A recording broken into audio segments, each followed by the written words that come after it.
안녕하세요. 사연 읽어주는 남녀입니다. 오늘도 와주셔서 감사드리며 그럼 오늘의 사연 바로 소개해드리겠습니다. 구독자 여러분 안녕하세요. 저는 여자 카사노바처럼 이 남자 저 남자 실컷 연애하면서 나이만 먹었던 43살이 된 여성이에요. 남편을 만나던 작년은 또래 남사친들은 이미 다 장가를 갔고 저도 고향에 파묻혀 농사일을 하니 남자 구경을 못했던 때지만요. 그래도 팔자에 혼자 살라는 팔자는 아니었던지 2달 전 결혼해서 신혼여행을 다녀온 새댁입니다. 실컷 연애했다니 제가 예쁘게 생겼겠거니 생각하실 수도 있으셔서 미리 적어두면요. 제 키는 160cm 간신히 넘었고 몸무게는 57kg입니다. 네, 좀 심하게 몸집이 있어요. 몸집이 실해서 이 나이 먹었을 것 같으실 텐데요. 사실은 그게 아닙니다. 남자들이 너무 절 좋아해서 연애가 너무 재밌어서 연애하는 재미에 들려서 놀다가 결혼 정년기를 놓친 거예요. 제 남편은 생긴 건 평범한데 체격은 좋죠. 게다가 모태 솔로입니다. 제 남편은 41세이고 홀 시아버님은 59세십니다. 시어머님은 재작년에 암으로 돌아가셨어요. 저는 43살이고 제 친정엄마는 92이십니다. 우리 아버지는 7년 전에 술 자시고 들어오시다가 그 깊은 밤에 논두렁에 빠지신 채 골아 떨어지셨다가 그 자리에서 돌아가셨고요. 나이 이야기를 짚고 넘어가자면 그러니까 남편 집 할아버지 세대와 우리 부모님 세대가 같은 거죠. 네 남편이 어떻게 세상 구경했는 줄 아냐? 저기 네 시아버지 한수 이놈이 18살 때 고등학교 졸업하던 애 국민학교 같이 다니던 친구하고 하룻밤 자고 나서 사고 쳐서 만든 아들이야. 세상에 아들은 41살인데 아버지가 59살인 집구석이 세상 천지에 어딨냐? 아이고 흉측해서. 제 시아버지는 학교를 1년 일찍 들어가셨다고 합니다. 그래서 18살에 고등학교를 졸업했는데 1살 많은 누나인 학급 동무하고 하룻밤 자서 만든 아들이 제 남편인 거죠. 엄마, 아무리 그래도 남의 시아버지한테 한수가 뭐야? 엄마 사돈이라고. 시끄러 이년아. 이제 그 집 사람 됐다고 대번에 그 집 편이냐? 암튼 저 집 구석은 조상 백구덕을 잘못 썼나? 애비는 18살에 장가들어 아들은 40이 넘도록 여자 구경도 못하다가 이제야 장가들어. 사실 우리 엄마가 저렇게 저희 시댁 욕을 혓바닥이 달리게 하듯 신나게 떠드시는 이유가 있습니다. 제 시댁하고 제 친정집안은 윗세대 사이가 매우 안 좋았거든요. 마주 건너다 보이는 길 하나 사이에 두고 있는 두 집이었는데 아직은 시퍼러딩딩한 새벽에 첫닭이 울어 자리에서 일어나 마당에 비질하면서 서로에게 눈 흘기며 재수없어 하고요. 저녁에 살인문 닫으면서 서로 마주보고 눈 흘겼대요. 살인문 닫으며 우리 아버지께서는 칠흑 같은 하늘을 올려다보고 중얼중얼 하시는 겁니다. 제발이지. 내일 아침부터는 저놈의 집구석. 저 인간들 면상 좀 안 봤으면 소원이 없겠습니다. 천지신명님이요. 저희 아버지와 또래인 시할아버지도 질세라. 아이, 오늘 밤도 깊은 잠 자긴 다 들렸네. 저 재수없는 놈 얼굴을 야방에 또 봤으니. 그냥 다른 이웃들과 별다른 거 없이 덤덤한 이웃이었다가 그렇게 된 사연은 바로 소 문제였습니다. 돌아가신 제 아버지는 어릴 때부터 그렇게 소를 좋아하셨대요. 암튼 우리 아버지가 집안에 한 마리 있는 암소를 거의 여동생처럼 대했는데 소죽도 기가 막히게 쓰고 소꿀 베는 것도 아버지 8살 때부터 맡아서 했다네요. 그런데 그 암소가 송아지를 뽑아냈으니 얼마나 예뻐했을까요? 순이라고 이름 짓고 거의 자기 새끼처럼 물고 빨고 하셨답니다. 순이야, 저 하늘의 별은 순이별, 여기 하늘의 별은 내 별. 우리 같이 별이 되어 다음 생에도 그 다음 생에도 같이 살자. 순이야, 오빠가 준 쇠죽이 제일 맛있지? 더 줄까? 그렇게 다정하게 지내면서 순이는 아버지의 보살핌 속에 건강하게 자라서 이제 14살 된 우리 아버지랑 같이 먼 풀밭으로 놀러를 가는 겁니다. 풀밭에 순이를 메어 놓으면 순이는 한가롭게 풀을 뜯고 아버지는 냇가에서 멱을 감고요. 아버지는 순이하고 들판으로 놀러 가려고 동무들하고도 안 놀고 학교 파하면 바로 집에 올 정도였대요. 그런데 하늘도 통곡하실 비극이 일어난 거예요. 우리 아버지의 영혼의 친구인 이 순이를 저 건너집 우리 시댁집안 가장, 그러니까 남편의 증조 할아버지께서 자기 소인 줄 알고 소장사한테 팔아버린 겁니다. 왜 그런 얼토당토 않는 실수가 일어나냐 하면요. 시댁 증조 할아버지께서 키우는 소가 자꾸 우리 집안 감자밭으로 넘어오는 거예요. 넘어와서 감자밭을 망쳐놓고 고구마를 심으면 고구마밭을 망쳐놓고요. 그뿐인가요? 깻잎밭, 무, 배추밭까지 망쳐놓고는 했다네요. 그러니 우리 집안에서 뭐라고 안 하겠나요? 다시 한 번만 더 소를 막 풀어놓아서 남의 밭에 넘어와 농작물을 망쳐놓으면 이제는 안 참겠다며 경고를 한 거예요. 한 번만 더 우리 밥 망쳐놓으면 이 그놈의 집구석 밭을 싸구리 불태울 테니까 알아서 잘해야 쓸 거요. 그래서 한동안 시댁은 소 관리를 철저히 했는데 하루는 먼 도시 병원에 입원한 시댁 증조 할머니에게 다니러 가신 증조 할아버지는 절망적인 소식을 들은 겁니다. 자궁암 수술을 해야 한다는 진단을 받은 거죠. 수술비도 그렇고 여러 가지 절망적인 기분으로 털털거리며 마을길로 접어드신 증조 할아버지. 마침 우리 밭 옆을 지나는데 아니나 다를까 소가 또 우리 밭을 망치고 있는 걸 보신 겁니다. 그래서 소에게 너무 화가 나셔서 안 그래도 어차피 마련해야 할 병원비 속 썩이는 소 팔아서 충당해야겠다 결심을 하신 거예요. 그래서 뒤도 안 돌아보고 그 소를 끌고 오셔서 마침 동네에 다른 집 소 사러 들어온 목축업자에게 현장에서 팔아버린 거예요. 아유, 소 때깔 참 좋네. 아주 기름이 잘잘 흐르고 귀티가 나네요. 잘 먹여 키우셨나 보네. 아이, 잘 키우고 뭐고 말썽나 피우니까 얼른 끌고 가쇼. 그 소가 우리 집 소일 거라 생각을 못한 거죠. 왜냐하면 웬만한 악천후 아니면 무슨 일이 있어도 소를 끌고 먼 들판으로 마실 나가는 사람들이 우리 집안 사람들이니까요. 우리 아버지가 소를 감자밭에 놓아둘 리가 없거든요. 그런데 비극은 그 소가 우리 아버지의 영혼의 친구 순이었다는 게 문제입니다. 우리 아버지는 그날 마침 횃배를 심하게 앓아서 태어나 처음으로 병원에 가느라 소를 방치한 거죠. 우리 아버지는 그날 집에 돌아와 당신의 순이가 팔려서 어디론가 족적도 없이 사라진 걸 아셨으니 그 기분이 어땠을지 짐작도 안 됩니다. 이 어쩔 거야, 이 인간 말종들아. 어쩔 거야. 우리 새끼 울고불고 난리 났는데 어쩔 거냐고. 아이, 우리 새끼 상병나게 생겼다고. 아이, 그까지 소 한 마리로 죽고 살 일이 난 것도 아니고 참 배때기에 기름이 끼니 뭐 소가 사람이여. 까짓거 돈으로 물어주면 되잖아. 이렇게 뻔뻔하게 나왔다는 시댁 집안이었습니다. 시댁 집안은 영혼의 친구가 무엇인지 그 깊은 의미를 이해하려고도 안 하신 거예요. 우리 아버지는 순이가 영영 사라진 후 거의 1년을 신경증과 우울증을 심하게 앓으셨나 보더라고요. 3대 독자 다 죽게 생겼다며 저놈의 집구석이 남의 집 대를 끊어놓는다며 그렇게 그때부터 왼수가 된 겁니다. 특히 우리 아버지는 시댁을 순이를 해한 철천지 왼수로 대했고요. 그렇게 양가는 원수가 된 거예요. 엄마께서 제게 시끄러 이년아. 이제 그 집사람 됐다고 대번에 그 집 편이냐? 암튼 저 집구석은 조상 맥구덕을 잘못 썼나? 애비는 18살에 장가들어. 아들은 40이 넘도록 여자 구경도 못하다가 이제야 장가들어. 라고 하시는데 솔직히 저는 그 말을 인정해 드릴 수가 없었어요. 엄마, 남의 말 할 거 없지. 엄마는 조상님 묘를 잘 쓰셔서 쉰 가까워서 동네 부끄러운지도 모르고 며느리랑 동시에 배불러 나를 낳았잖아. 이년아, 그럼 태어나겠다고 들어선 새끼를 뱃속에서 죽여야 쓰냐? 내가 목숨 걸고 낳아줘서 네가 지금 이 맛있는 고추절임을 먹는 거야. 이년아, 그만 처먹어. 짜지도 않냐? 너는 그게 문제야. 왜 그렇게 짜게 먹냐고. 어? 또 집어먹네? 얼른 밥 한 수저 떠넣어. 짜다고. 짠 게 몸에 얼마나 안 좋다고 그렇게 말해도 그래, 너는 떠들어라지. 저희 엄마가 이렇습니다. 욕을 입에 달고 사시고 말은 거치신데 그 속마음은 저를 금쪽보다 귀하게 여기시죠. 왜 안 예쁘시겠나요? 49살에 낳으셨는데요.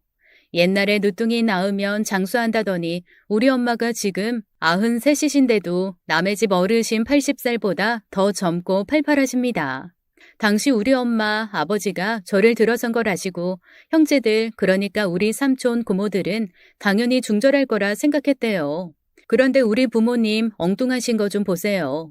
낳겠다고 하신 겁니다. 아버지가 애걸복걸했대요. 이 자식만 낳아주면 내가 앞으로 당신 엄청나게 사랑해주고 당신 해달라는 거 다 해주고 내가 술도 담배도 끊고 100세 장수하겠다고요. 엄마는 기가 막혀서 아니 새끼가 넷인데 새끼가 모자라서 더 낳으라는 거예요. 뭐예요? 라고 하시며 못 낳겠다고 펄펄 뛰셨지만 아버지가 계속 우기시고 애거라고 조르시고 안 낳으면 이혼한다고 협박하고 하셔서 낳으셨다네요. 구독자님들 아시나요? 지구에서 남자로 살아가는 한 남자들의 그 자식 욕심이요. 남자들이 자식 욕심이 많은 건 자기 씨를 널리 퍼뜨리려는 동물적인 본능과 같다네요. 왜 부부가 이혼을 해도 자식은 절대로 안 뺏기려는 그것처럼요. 어쨌든 여자는 아무리 난다긴다 자기 주장이 세도 남편이 낳자고 주장하면 대체로 낳는 게 여자일 수밖에 없나 봐요. 그 나이에 모험 걸고 낳으신 거죠. 그런데 웬일 저 태어나고 우리 집안일이 그렇게 잘 풀리더래요. 공장 문만 열어놓은 상태로 파리만 날리던 두부 공장에 소매점에서 주문이 밀려들기 시작하더래요. 복덩이였죠 제가. 생긴 것도 살찐 암탉 비슷, 아니 솔직히 돼지 새끼 비슷하고요. 아버지가 저를 주머니에 넣고 다니시려고 했대요. 귀여워서요. 사람들은 차마 눈 뜨고는 못 볼 목불 인견이라고 하시고요. 엄마는 밭일 논일 하느라 바쁘시니까 우리 큰올케, 올케의 둘째랑 저를 같이 키웠대요. 길 건너 왼수 집안은 시아버님이 18살에 사고 쳐서 제 남편을 낳고는 가족 모두 타 지역으로 이사를 가셨다고 합니다. 살던 집은 먼 육촌 형제가 와서 사식에 세를 주었나 보더라고요. 그렇게 고향 떠나 살다가 작년에 다시 이사를 왔는데 59세 아버지와 41살 아들만 돌아온 겁니다. 1살 많았던 마나님도 돌아가시고 그 밑에 딸 둘은 시집 보내고 나서요. 이사 오시기 2달 전에 그 집에 살던 사람들이 이사 나가고는 2개월에 걸쳐 집 리모델링을 한다면서 온갖 공사먼지가 다 우리 집 쪽으로 날아와 저는 좀 불만이 쌓인 상태였어요. 사실 과거에 아무리 왼수였다고 해도 40여 년 만에 고향에 돌아온 사람들 반가운 게 세상사겠지만 그쪽은 사별하고 바깥 남자만 살아남았고 우리 쪽은 사별하고 안쪽 여자만 살아남았고 게다가 자식들은 또래지만 부모 나이 차이가 거의 한 세대급 차이가 나니 어색한 관계가 된 겁니다. 겨우 하나마나한 인사만 하고 이사 들어온 며칠 후에 이사떡을 돌릴 때의 일이에요. 저는 마당에서 2팔을 벌리고 이 대자연의 공기를 온몸으로 맞아들이고 있었어요. 엄마가 제게 불만이 극에 달해 펄펄 뛰시는 일이 둘이 있는데 하나는 우리 똥개 철수 남 줘버리라는 겁니다. 어째둥둥 눈에 불을 켜고 더 늙기 전에 좋은 남자 만나야 하는데 틈만 나면 저까지 똥개인 철수를 끼고 사니 어떻게 하려고 그러느냐는 거죠. 또 하나는 10대 20대 애들이나 입을 얇은 끈달린 윗돌이 하나 걸치고 동네를 활보하거나 마당에서 이상한 행동 같은 거 하지 말라는 거였거든요. 네가 몸이나 여리여리 천안 삼거리 버들가지 같으면 그거 별로 안 흉해. 너도 너 자신을 거울로 들여다봐라. 안 흉하냐? 나이는 이제 곧 50이 코앞이구만. 대학생들이나 입을 야시시한 넌닝구 같은 걸 입고 동네 우세스러워 죽겠어 내가. 나시를 입고 운동을 하는 제 눈에 들어온 건 제 또래 남성이었습니다. 보아하니 건너집에서 이사떡 돌리는 모양이라 제대로 서서 인사를 나누게 된 거예요. 저야 워낙에 남자들하고 연애를 많이 해서 남자들 대하는 게 하나도 안 어색하고 부끄럽거나 내외하는 것도 없는 사람이라 먼저 인사를 건넸죠. 그러나 남편은 좀 뜨악한 표정이었어요. 날씬하지도 않은 여자가 야하게 몸 다 내놓고 있는 게 꼴보기 싫다는 거겠죠. 그런데 무심결에 끝나시가 미끄러져서 한쪽 어깨가 다 내려가고 가슴이 좀 보였던 모양이에요. 모태솔로인 이 남자 그 자리에서 펄펄 뛰면서 아이, 아줌마 변태야? 그것도 아니면 칠칠 맞은 거야? 어디서 소세지같이 울룩불룩 살찐 암탉 같은 몸매를 나부쇼하고 내보이고. 아저씨, 내가 무슨 남자의 걸신 들린 사람도 아니고 착각하지 마셔. 라고 받아쳐 주었더니 더 뜨악하는 표정이 되더군요. 저를 처음 보는 남자들은 우선 외모만 가지고 판단해서 대체로 남편과 같이 저를 대합니다. 그러나 지내면 지낼수록 알면 알수록 제게 빠져드는 이유는 우선은 사람을 감질나게 한다네요. 구독자님들 중 여성분들에게 알려드리는 팁이에요. 배우자분들이나 애인들에게 한 번씩 써먹어 보세요. 제가 남자들에게 인기 있는 이유 중에 하나가 이 방법을 늘 쓰거든요. 이 방법은 200% 통할 테니 믿으시고요. 배우자나 애인과 마주 앉아 같이 시간을 보낼 때는 다정하게 잘해드리세요. 세상에 오직 너뿐이라는 것처럼 최선을 다해주는 겁니다. 물론 사랑이 기본적으로 깔려있는 진실이 바탕이 되어야 하는 건 아실 테고요. 리액션, 그러니까 배우자분이 무슨 말씀을 하시잖아요. 그러면 그닥 재미없는 이야기라도 초롱초롱 귀 기울여 들어드리시고 웃어주시고 집중하시라는 겁니다. 세상에서 제일 웃긴 유머라는 듯이 박수 쳐주시며 웃으세요. 그리고는 이 여자가 날 좋아하는구나, 나에 대한 사랑이 안 식었구나 느끼게끔 눈을 마주치세요. 그리고 칭찬할 일이 생기면 아낌없이 칭찬해 드리세요. 우와, 당신 이것도 할 줄 알아? 와, 당신 대단하다. 다른 집 남자들은 이런 거 못한다던데. 남자들이요? 남자들이란 인정받고 싶어하는 욕구 그것 빼면 시체거든요. 자기 아내한테 인정받잖아요. 아내한테 더 잘할 겁니다. 제 사연 들으시고 난 후 남편한테 칭찬 한마디 해보세요. 더 잘하려고 아주 기를 쓸 거예요. 그러고 그날 남편과 대화 혹은 데이트를 끝내고 헤어지셔서 집에 돌아오시잖아요. 그럼 데이트한 시간을 싹 잊으세요. 머릿속에 애인에 대한 모든 생각을 싹 잊으시고 내 자신의 일, 내 자신의 시간을 만끽하세요. 진짜로요. 아내 같은 경우는 남편이 밖에 나가서 뭘 하든 일절 묻지 말고 확인하려 하지 마시고요. 직업이 없으시면 책을 읽으셔도 핸드폰을 하셔도 하다못해 드라마를 보시더라도 남편이나 애인에 대한 것을 싹 잊으세요. 물론 사랑할 때, 연애할 때, 남편이 좋을 때 그러기 힘들죠. 그러나 그렇게 해보세요. 나는 너 아니라도 내 자신이 더 중요하고 나는 내 일이 더 소중하고 내 시간이 더 소중해라는 걸 말로 안 해도 상대가 느끼게끔 해주어야 한다는 겁니다. 그건 말로 안 해도 느낌으로 아는 거거든요. 남자들 호전성, 정복욕 굉장합니다. 그러니 여자가 저렇게 나오면 안 달라서 여자를 80% 좋아하던 게 100%가 간다는 거예요. 이 여자를 반드시 내 것으로 나에게만 집중하게 만들겠어. 바로 이게 작동하는 거예요. 어? 이 여자가 다른 남자가 있는 것 같지는 않은데. 왜 이렇게 되게 무심하지? 이렇게 되면 남자들 못 견뎌 해요. 그렇게 되면 별로 매력 없어 보이는 여자도 매력 있어 뵌다는 겁니다. 실상 까보면 별로 멋지지 않은 여자인데 그 뭔가가 있어 보인다는 거죠. 이 심리를 이용하시라는 거예요. 안달복달 하지 마시고 방목하세요. 남자들은 내버려 두면 더 달라붙거든요. 여자가 달라붙으면 멀어지고요. 과거 연애 박사였던 거 티내느라 연애 방법을 너무 오래 떠들었는데요. 어쨌든 다시 제 이야기로 돌아가면요. 그렇게 그날 첫인상은 저는 그에게 좋은 인상을 주지는 못했고 저도 저 나름대로 건너집 리모델링 공사로 인한 먼지 때문에 기분이 안 좋아 있던 상태에서 변태 소리까지 들으니 좋은 마음일 수가 없었습니다. 리모델링 공사를 한다고 하니 그 사람 집이 돈이 있는 것 같지만 그것도 아닌 것 같아 보였어요. 저 사람들 한양 저렇게 집구석에서 형 같은 아버지, 동생 같은 아들이 마주 앉아 조석으로 밥은 끓여 먹는지 뭐 하는지 좀 들여다보고 싶어도 잠내외해야 하니 그것도 못하겠고 깝깝해서 원. 뭐하러 신경을 써요. 옛날에 우리 아버지 속 팔아버린 사람들이라며 내비둬요. 그래도 그게 안 그런 거야. 마주보고 있는 집인데 그럼 쓰냐? 깻잎 된장에 박아둔 것하고 고사리 나무라고 목 좀 가져다 줘라. 무가 아주 잘 쏘졌더라. 내키지는 않았지만 엄마가 시키는 대로 할 수밖에 없었습니다. 내도록 이장을 지내신 아버지 덕분에 우리 집 하면 이장집으로 통하는데 새로운 이웃을 외면할 수는 없었으니까요. 그렇게 엄마가 시키는 대로 우리 저장 반찬들 가져다 주면서 안면도 트고 몇 마디 말을 주고받게 된 거예요.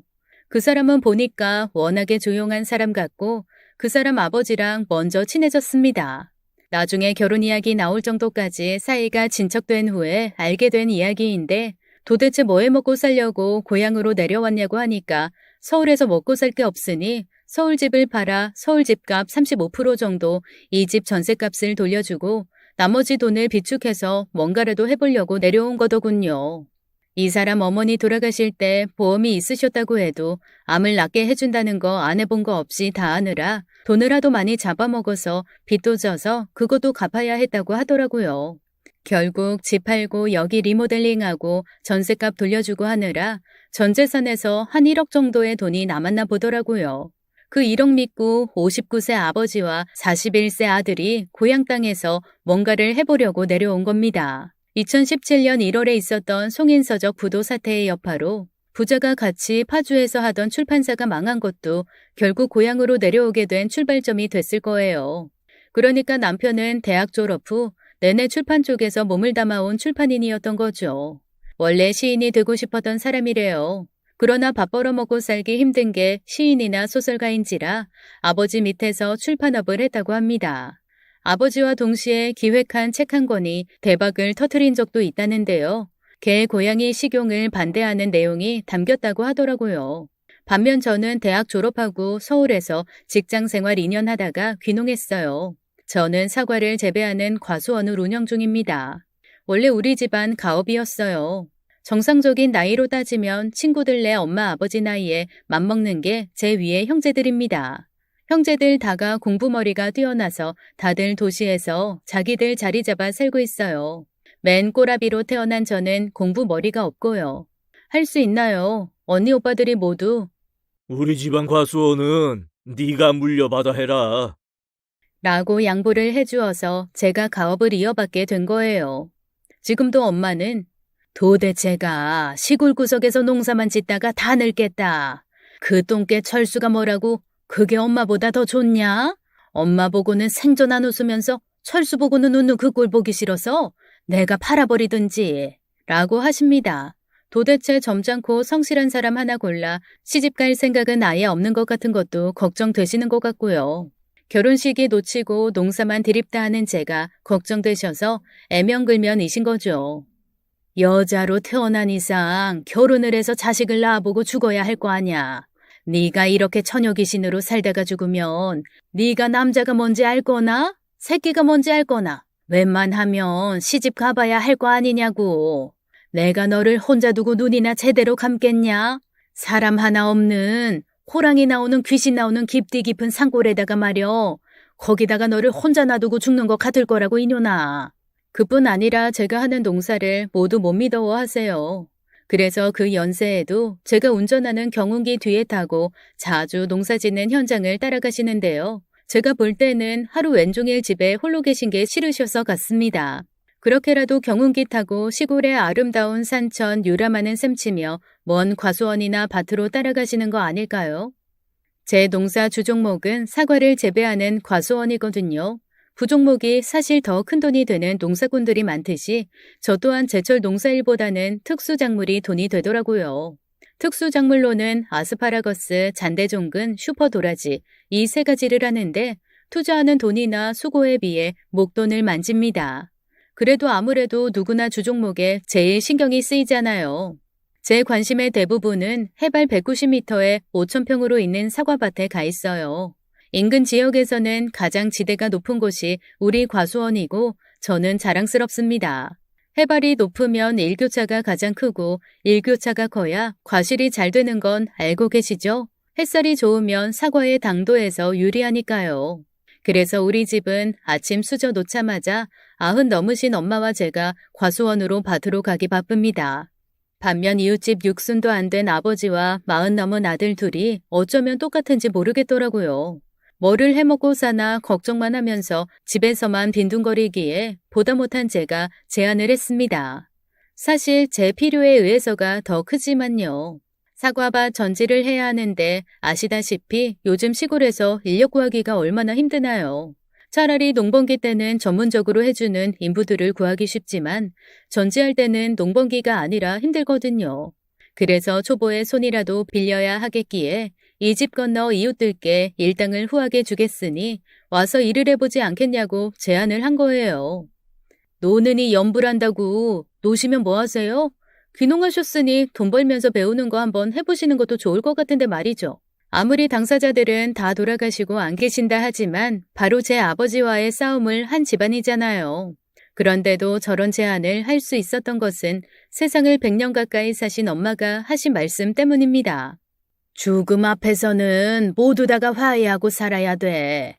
네 아버지는 이미 딴 세상 사람이잖냐.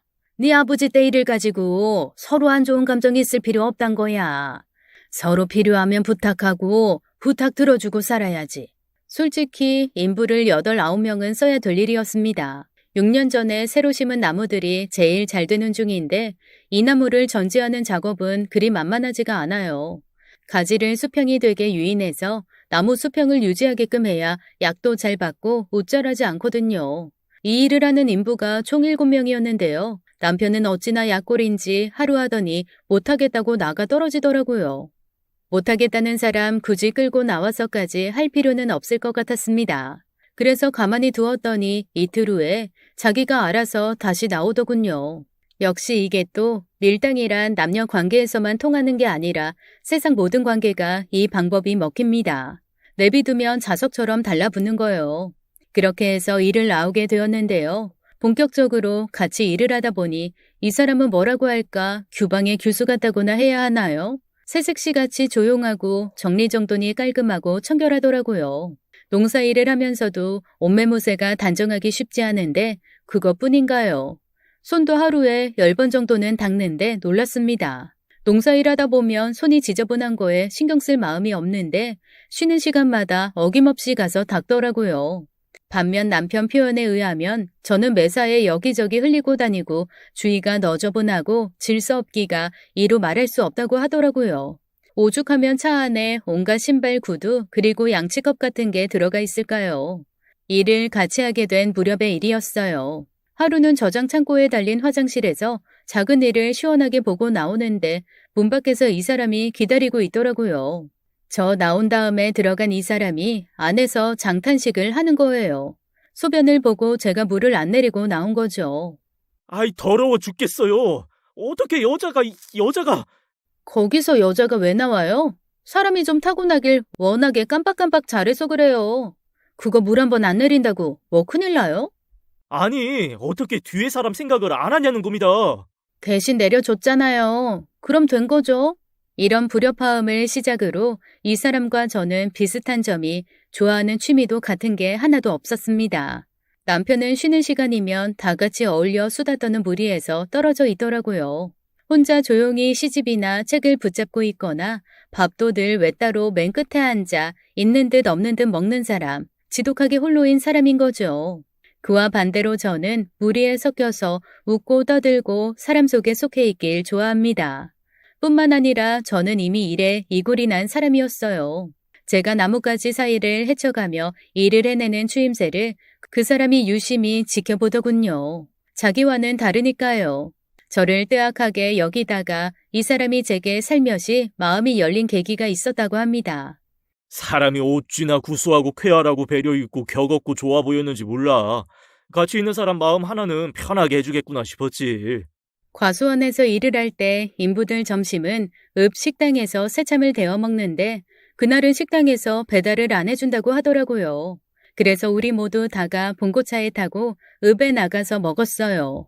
다들 제각각 자기가 먹고 싶은 조기찌개, 설렁탕, 된장찌개, 순두부 등등 시켰습니다. 음식 시켜놓고 나무 전지 이야기를 한참 하다가 주문한 음식들이 각자 앞에 하나씩 나오고 각자 수저를 들고 먹기 시작한 거죠. 한참 먹다가 말고 제가 그랬대요. 김씨 아저씨, 왜 설렁탕 드시고 계세요? 조기찌개 시키셨잖아요. 아이고 우스워라. 아이, 그러네. 아이고, 내가 한참 나무 이야기 하다 보니 정신이 빠져가지고. 아이, 그냥 먹지 뭐. 주문 받는 사람도 헷갈린 것 같으니까. 아니에요. 아저씨 아까 차 타고 오시면서 조기찌개 드시고 싶다고 2번이나 말씀하셨잖아요. 그거 못 드시면 아쉬울 거 아니에요. 하나 더 시키세요. 설렁탕 저 주시고요. 저 설렁탕 시키려고 했어요. 그랬다네요. 그때부터 이 사람 마음속에 제가 들어간 거예요.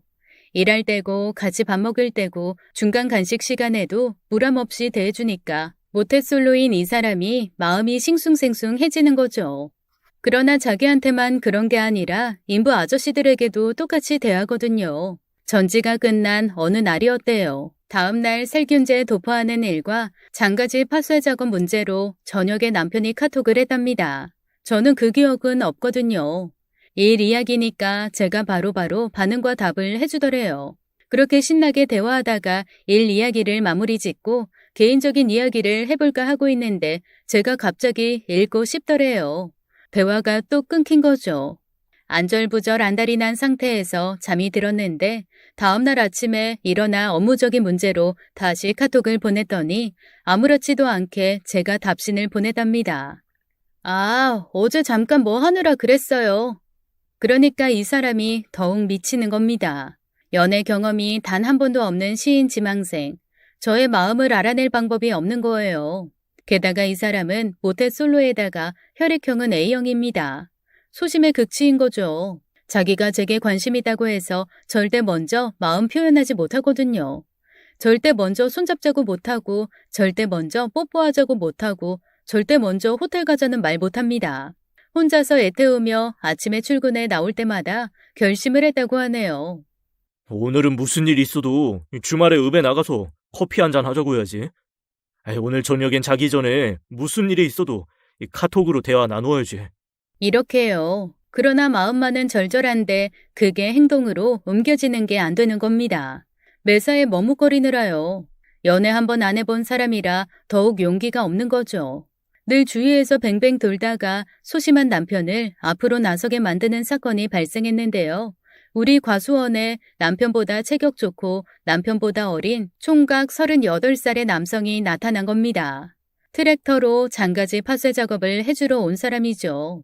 이 남자가 과수원 주인이자 아직 아가씨인 저에게 적극적인 대쉬를 하는 걸 보고 충격을 받은 거죠.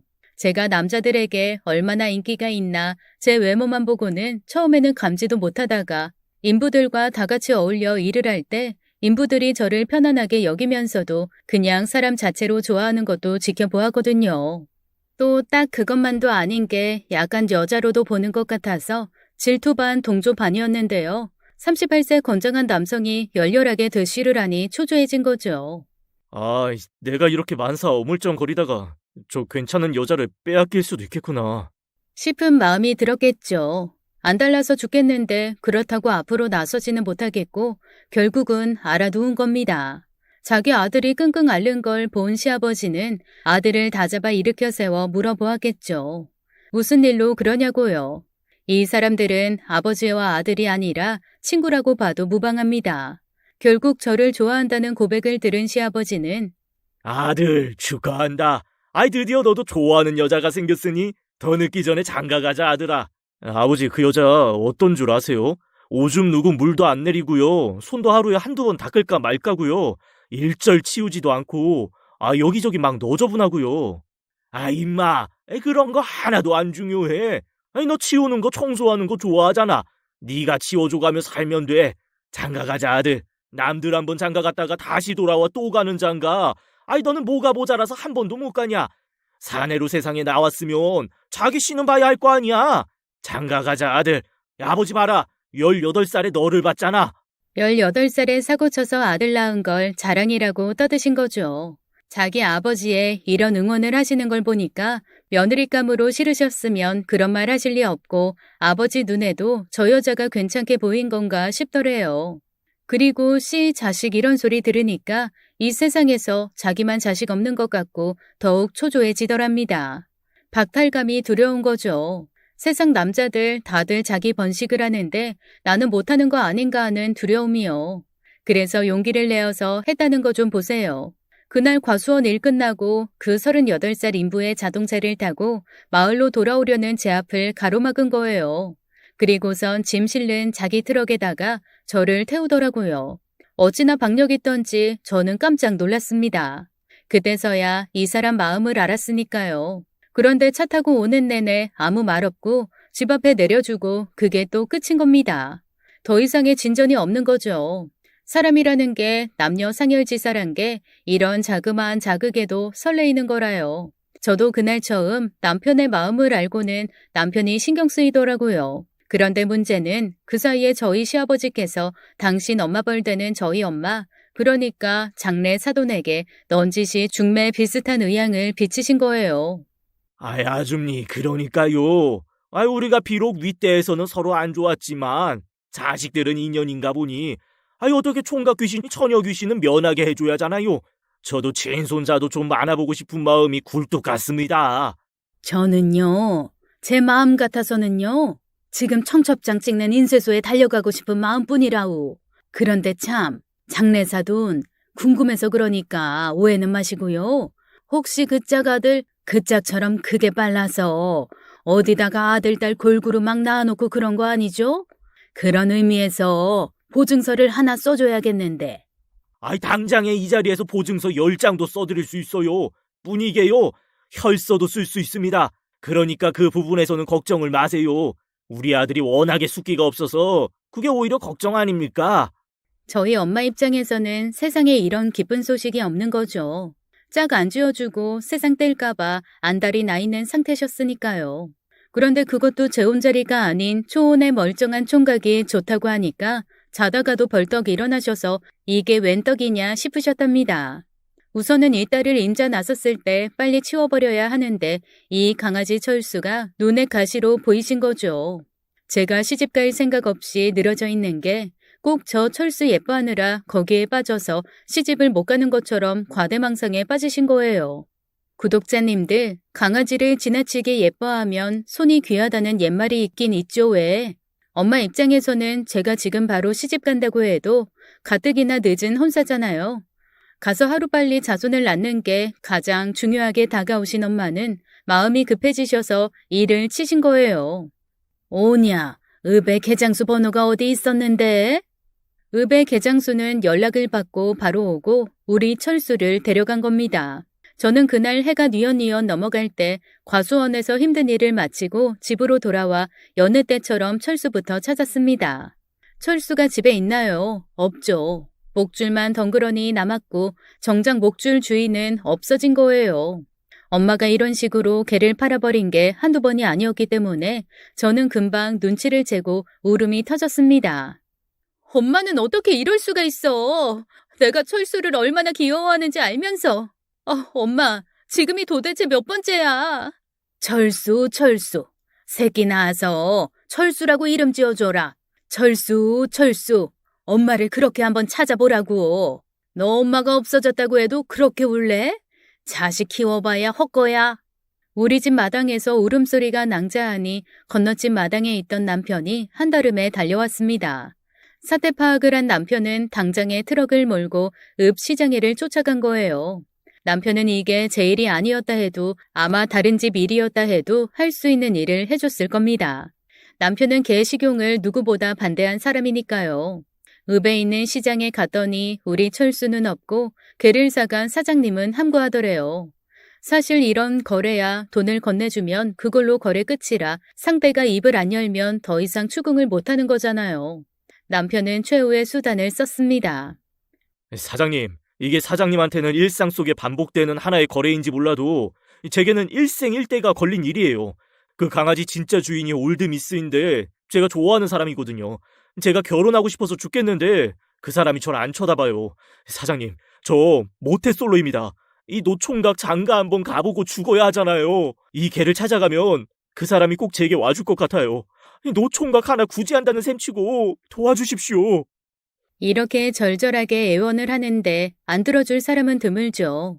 바깥 사장도 그렇지만 개집 안 사장도 빵 터지며 응원하더랍니다. 여보, 뒷마당에 제가 묶어놨어요. 내줍시다. 멀쩡한 총각 몽달 귀신 만들면 장사하는데 동티나요.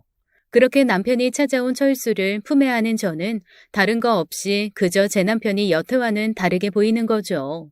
앞으로 세상 살아나가는 데 있어서 슬퍼하고 두려워하며 속상해하며 울고 있을 저를 보호해줄 사람 같아 보였다면 이해해 주실까요? 또한 엄마가 강아지가 되돌아온 상황을 보면서 하신 말씀대로 우린 운명인가 싶기도 했고요. 저 집구석에서 팔아치운 소로 네 아버지가 생병을 앓았다더니 저 집구석에서 철수를 찾아와 윗때부터 이어준 원수가 풀어진 건가? 아무래도 저 집구석하고 우리는 인연 아닌가 싶다. 그러니 인연아, 너 저 집으로 시집가야 할 팔자인가벼. 우리는 그날 저녁부터 저절로 사귀게 되었습니다. 데이트 신청도 제가 먼저 했고 손도 제가 먼저 잡았고 뽀뽀도 제가 먼저 했어요. 사귀고 양가 어른들의 적극적인 지지 아래 5달 만에 결혼식을 올리게 되었는데요. 제가 여자로 너무 속상한 게 사귀는 동안 이 남자가 뽀뽀 그 이상은 아무것도 안 하려고 하는 거예요. 다른 남자들, 아니, 남자라면 보통 여자친구를 어떻게 하고 싶어서 안 달라야 하는 거 아닌가요? 그때부터 저는 고민이 시작된 거예요. 나의 인간적인 면이 좋아서 호감이 있었는데 막상 연인이 되니 내가 뚱뚱해서 여자로서 매력이 없어진 건가? 아닌데. 과거의 수많은 애인들은 다 어떻게 해석이 돼야 되는 거야? 이 생각 저 생각 가진 고민을 하다가 혹시 문제가 있는 건 아닌가 덜컥 걱정이 되는 거예요. 남편에게 조심스레 말을 꺼냈습니다. 웨딩 검진을 받자고요. 안 좋아할 줄 알았는데 아무렇지도 않게 검사하자더라고요. 검진 결과가 정자 왕이라고 나온 거예요. 정자가 거의 1억 마리에 가깝답니다. 남편은 이 소식을 무슨 과거 급제한 것 마냥 양가 어른들에게 알리더군요. 우리 엄마랑 시아버님 좋아하시는 거라나요? 물론 제 몸에도 이상이 없었습니다. 사실 저는 연애를 하면서 덩치 큰 제 신체적 약점 때문에 자존심 하나로 연애를 했거든요. 신비주의 밀당, 절대 제가 먼저 손 내밀지 않는 그거요. 그런데 남편하고는 손도 먼저 잡아 뽀뽀도 먼저 해 그것까지도 먼저 하자고 할 수는 없더라고요. 평생을 함께 살 사람인데 여자로의 자존심 마지막 마지노선이라고 해야 할까요? 결국 우리 커플은 결혼 당일까지 아무 일 없었습니다. 혼사를 앞두고 우리 부부는 남편이 가진 1억으로 옆 고지대 과수원을 더 샀기 때문에 그러니까 농사를 늘렸기 때문에 해외로 신혼여행을 나갈 수가 없었어요. 농사 계획을 되풀이해야 했으니까요. 해서 고풍스럽게 제주도로 신혼여행을 잡았습니다. 5박 6일로요. 신혼여행지 숙박시설은 바다가 바로 바라다 보이는 오션뷰에 저희 방 바로 앞에 넓은 풀장까지 딸렸고 굳이 해외로 안 나가도 저는 충분히 만족했습니다. 도착한 날 저녁에 저녁 먹으러 협재해수욕장 근처에 갔다가 한 노인 커플을 만났는데요. 두 분 다 어찌나 점잖게 나이 드셨는지 저는 신혼부부라는 생각을 못하고 자식들이 효도 여행 보내준 줄 알았습니다. 그러나 식사를 마치고 야외 포치에서 커피를 마시다가 우연히 대화를 나누게 되었는데 신혼이시라는 거예요. 두 분 다 사별이고 남성은 불문학을 전공하신 학자셨고 여성분은 시장에서 반찬가게를 운영하시는 사장님이시더라고요. 반찬가게 주인과 손님으로 만나신 거고 연애 결혼을 하신 거예요. 학자와 반찬가게 사장님, 그런 속세적인 차이가 나는데도 이루어지신 거 보면 두 분이 뜨겁게 사랑하신다는 소리잖아요. 아무래도 신혼여행지이니까 야한 농담도 오고 가고 사실 나이를 먹을 대로 먹은 성인들이니까 수위가 센 야한 이야기도 오고 가고 우리는 정말 너무 즐거운 대화를 나누었습니다. 나이 들었다고 뭐 다른 것 같아요? 젊은 사람들하고 틀릴 거 하나도 없거든요. 여전히 이성을 보면 설레고 좋아지면 하고 싶고 똑같아요. 이보소, 아이 그건 들리네. 남자는 여자가 안 좋아져도 다리에 힘이 있는 한, 여자 보면 하고 싶고, 그게 남자고, 신체 구조상 남자는 여자하고 틀리거든. 대체로 치마만 둘렀다 하면 하고 싶어. 두 어르신은 손을 꼭 잡고 서로의 손바닥을 조물락거리시며 대화를 하시더라고요. 그 모습을 보는데 노인들이 참으로 주책이시다 싶은 게 아니라 어쩌면 저렇게 솔직하시고 행복해 보이실까 싶었어요. 우리 부부는 그런 흥미롭고 재미있는 이야기에 빨려 들어갔지만 또 한편으로 악착 같은 저는 사실 신혼여행 빨리 끝내고 집으로 돌아가 늘어난 과수원을 제 구미에 맞게 손보는 게 더 관심이 컸던 것도 사실입니다. 첫날 우리는 그야말로 그냥 잤어요. 정말이지 여자로 너무너무 자존심이 상하더군요. 게다가 2시간 전에 바닷가에서 보고 들은 노인 커플의 꽁냥꽁냥함 때문에 2배는 자존심이 상하는 거예요. 특히 남성 어른이 하신 말씀 때문에요. 여자만 보면 하고 싶다는 그 말이 가슴에 빗으로 와서 박히는데 뭐라 표현을 할 수가 없더라고요. 하물며 40대 초반인 저희는 왜 저런가? 갑자기 내가 싫어진 건가? 이런 생각들로 머리가 들끓기도 하고요. 다른 데도 아니고 방금 결혼하고 도착한 신혼여행지인데요. 그뿐만이 아닙니다. 이틀째도 그냥 잤습니다. 이럴 거면 왜 결혼했나 싶은 생각부터 앞으로 어떻게 살아가야 하나까지 별의별 생각이 다 드는 지경까지 가더라고요. 그 다음날 아침에 일어나 식사를 할 때 모닝롤에다가 버터를 구석구석 골고루 바르는 남편 손등을 포크로 찍고 싶더라니까요. 포크로 찍고 싶은 마음을 지그시 누르고 저는 덤덤하게 말을 했습니다. 자기, 있잖아. 우리 엄마 지금 내가 신혼여행 와서 이틀째 당신이 내 옆에 안 오고 그대로인 거 알면 아마 당신을 잡아 잡수려고 하실 거야. 그거 아니면 엄마 머리 싸매고 알아 누우실걸? 당신, 이게 지금 어떤 죄인지 알고 있지? 자기, 미안해. 아니, 내가 결혼이 처음이라서 그래. 웃겨. 누구는 결혼이 두 번째인가? 남편의 이어진 고백은 너무나 충격적이었습니다. 그러니까 남편은 이 나이 먹도록 여자와 한 번도 자본 적이 없는 거였어요. 정말 세상에 이런 일이에 제보해도 되는 이야기 아닌가요? 아니 무슨 수도자도 아니고 젊디 젊은 남자가 어떻게 그걸 참고 살 수가 있었을까요? 모태솔로인 거랑 그거랑은 또 다른 차원의 일이니까요. 저는 남편이 무경험자라고는 상상도 못한 거죠. 세 번째 날 오후에 우리는 노인 커플과 만나서 종일토록 같이 지냈습니다. 전날 협재에서 우연히 만나고 서로 연락처를 주고받았으니까요. 한 번은 더 만나서 식사하자고 한 약속을 지킨 거죠. 노인 커플이 묵고 있는 숙소는 이 학자 어르신의 친척이 운영하시는 펜션이었습니다. 조망이 바다를 끼고 있어 엄청 좋더라고요. 문제는 조망하고 공기만 좋다는 거였습니다. 시설은 1990년대 후반 대학가 앞에 있는 모텔 비슷했거든요.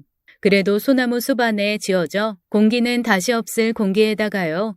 별채로 지어진 황토 구들방 때문에 입소문이 난 곳이라고 하더라고요.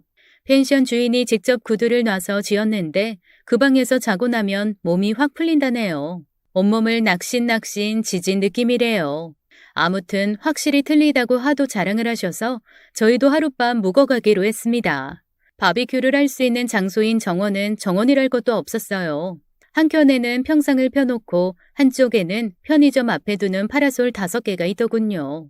그런데 바비큐하며 모듬으로 해주신 회 식사가 어찌나 알차고 좋은지 여기는 시설보다는 실속으로 승부를 하는 곳 같았습니다. 뱅에돔, 자리돔회, 독가시치, 돌돔을 저는 처음 먹어보았어요. 아, 갈치회도 정말 맛있더라고요. 안주가 좋으니 술이 술술 들어가고 모두 과음을 했습니다. 안 그래도 잔뜩 오른 취기인데 펜션 주인께서 가정에서 담근 복분자 술을 서비스라고 가져다 주시는 거예요. 아이고, 복분자 자네랑 나랑 반반 나누어 먹세. 우리는 이거 마셔야 하는 사람 아닌가? 복분자가 맛있는지 여러 잔 연달아 마신 남편이 얼굴이 불쾌해진 상태로 말을 하더라고요. 어르신, 저는 그러니까 겁이 납니다. 밤 그 시간에 모든 걸 제가 다 책임져야 한다는 그게요. 잘 못할까 봐요. 그 나이쯤 연세를 잡수신 어르신이라면 이 말이 무슨 말인가 대번에 눈치를 채시기 마련이죠. 게다가 그분들과 우리 커플은 2번이나 만났으니까요. 이 이야기 저 이야기 참으로 많은 대화가 오고 갔으니 눈치 못 챌 리가 없는 겁니다. 남편이 연애 경험이 한 번도 없다는 걸 굳이 이야기 안 해도 말이죠. 그래서인가 몇 분간 술잔만 비우시던 어르신이 파격적인 발언을 하시는 거예요. 아니, 내가 밤에 이불 안에서 그 모든 걸 책임져야 한다는 책임감을 버려. 여자가 리드할 수 있다고. 그럼요. 아무렴요. 이 시대가 어떤 시대인데 왜 남자가 모든 걸 해야 한다고 생각하는지 난 정말 모르겠더라.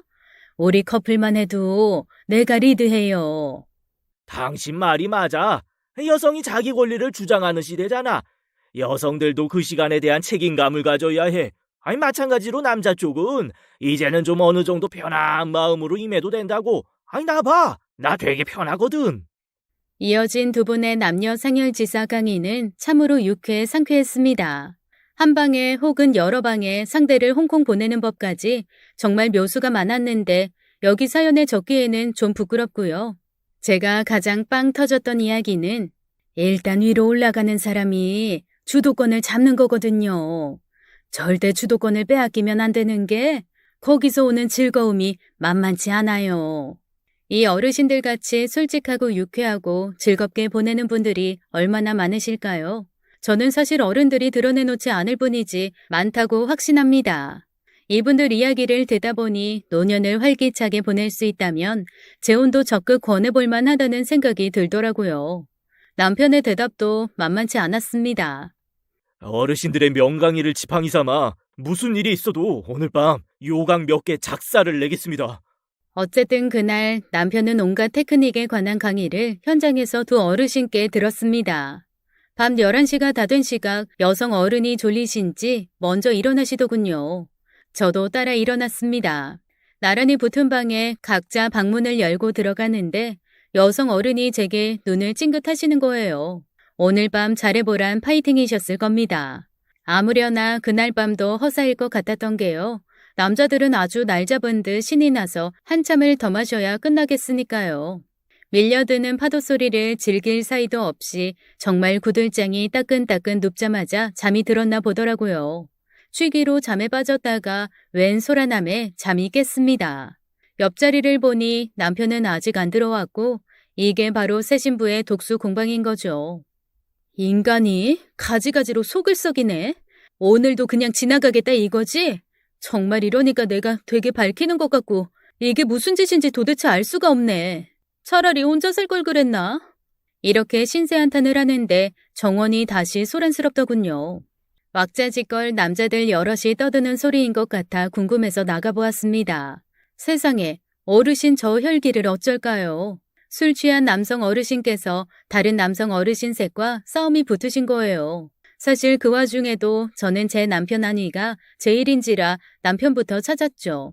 바닷가 바로 옆 펜션인지라 걱정을 안 할 수가 없었습니다. 술 취해 다리 삐끗해 바닷속으로 빨려 들어갔나 온갖 해괴한 생각이 다 드는 거죠. 저도 술이 덜 깬 상태에서 펜션 주인 어르신과 둘이 힘을 합쳐 어르신 넷을 뜯어 말리는 한편으로 눈을 사방에 굴리며 남편을 찾았습니다.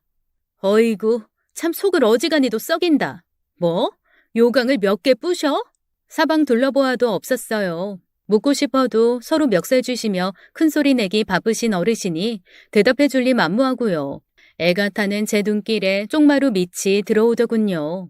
여성 어르신의 운동화 옆에 나란히 놓인 바로 제 남편의 운동화가요. 그걸 본 순간 다른 아무 생각 안 들고 들어간 지 얼마나 됐을까? 오직 이 생각만 나는 거예요. 이거 정말 사단 난 거잖아요. 분명 술이 꼭지에 올라 방을 잘못 들어간 거는 확실하고요. 아까는 아무리 술이 취했어도 오늘 요강 몇 개 부시고야 말겠습니다. 한쪽에서는 70대 남성 어르신 넷이서 술 자시고 멱살잡이 하시느라 난장판이고요. 방 안에서는 70대 여성과 40대 남성이 어떤 난장을 벌이고 있을지 모르는 이 상황에서 제 스텝은 꼬였습니다.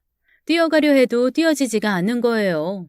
저도 술이 꽤 된 상태에서 잠도 한두 시간 정도 잔 상태니까요. 뛰어가려 해도 개걸음으로 옆으로 가고요. 방 앞으로 다가가서 모든 순간을 멈추려고 해도 개걸음으로 옆으로 가는데 환장하겠더군요.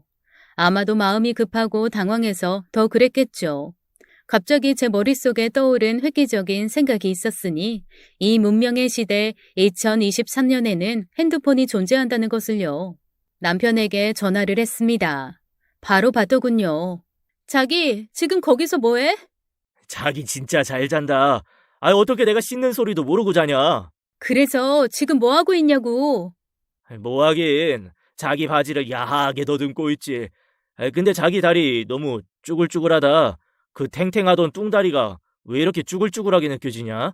이 지랄을 하는데 안도의 한숨이 나오더군요. 그러니까 아직 아무 일도 안 일어난 거잖아요. 자기, 있잖아. 핸드폰 조명으로 내 얼굴을 한번 봐줘. 정확히 30초 후 술 취한 남편이 내 다리로 엉금엉금 그 방에서 기어 나오더군요. 남성 내 어르신은 멱살 잡고 싸우시느라 아무것도 모르시고요. 여성 어르신은 아주 골아떨어진 상태라 완전히 깜깜절벽이시고요. 사람 몸이라는 게 한껏 달아올랐을 때 재질을 받으면 두세 배로 흥분한다면서요. 남편은 저를 우리 방으로 끌고 와 문을 닫자마자 그는 41년 평생을 참고 온 모든 걸 터뜨리더군요. 아마도 제주산 복분자로 만든 가정집 독한 술의 효과도 한몫했을 겁니다. 그 후로 우리는 남은 2박 3일 내내 숙소 밖에 안 나가고 방 안에서만 지냈어요. 남편이 숙소에만 있자고 우기니까요. 뿐인가요? 이불 안에서 주도권 또한 절대 제게 넘기지 않더군요. 자기 나 너무너무 피곤해. 나 잠 좀 실컷 자야겠어. 우리 오늘 방문 밖에 나가지 말자. 신혼여행이 끝나고 5주 후에 저는 5주차에 들어선다며 임신 진단을 받았습니다. 허니문 베이비인 거죠. 남편은 그걸 어떻게 참고 살았나 싶게 아침, 점심, 저녁으로 저와 마주치기만 하면 들들 볶습니다. 자기 안정기 아직도 안 된 거야? 언제면 해도 되냐고. 자기 나한테 너무한 거 아니야? 연애 기간 몇 달, 그리고 신혼여행지에서의 사흘간 제 자존심을 상하게 한 남편에게 복수를 하기 위해 출산 때까지 벌을 줄까 말까 생각 중에 있습니다. 너도 한번 당해봐, 랄까요? 구독자 여러분, 제 긴 사연 들어주셔서 감사합니다.